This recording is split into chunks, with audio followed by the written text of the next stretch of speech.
Finding Joy. While Amy was preparing herself on her first day of work, inside her mind was the central control room operated by 5 main emotions: sadness, fury, envy, fear, and joy as their team leader.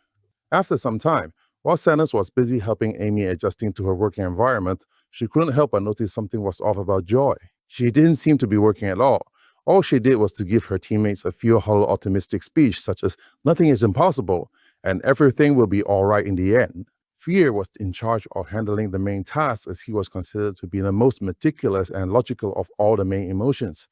Actually, he was afraid of making mistakes, and getting Amy fired would be Fear's worst nightmare. But no matter how careful he was, Amy always got bullied and backstabbed by his colleagues and scolded by his terrible superior.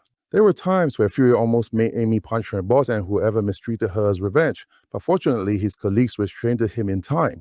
After work, Amy was exhausted and so was Fear, so Sadness took over. But Sadness only knew how to give Amy sentimental stimuli such as nostalgic memory of school life, and that drove Amy to her tears.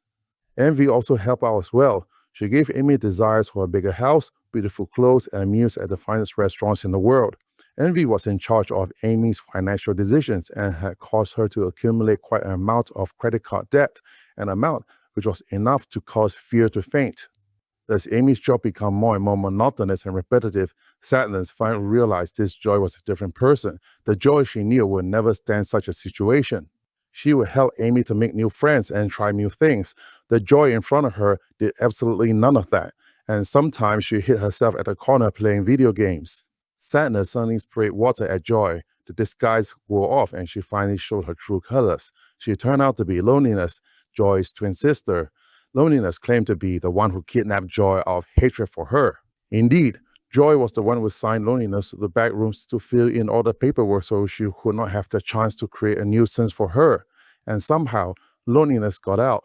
Then, there was this familiar knock at the door. "Oh no," said Fear. The door opened, and indeed it was the administrator, Mr. Boredom. He showed them emotions to report.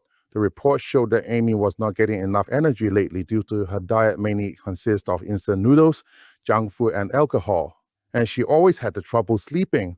So Mr. Bottom decided to take over the operation and ban the emotions from entering the central control room, as whatever they are doing is considered a waste of resources. Sadness, as well as the others, knew they had to find the real joy no matter what, and with the help of a private detective called Determination, they finally found Joy locked inside the dark corners of the mind. With her wit and strong aura, Joy managed to convince Mr. Bottom to regain access to the central control room. And with a little help from Fear for his knowledge and experience in risk management, Joy made Amy quit her horrible job at a black company and ventured out to start a business she always dreamed of. Hey, remember to sign up for my website and get some free reviews.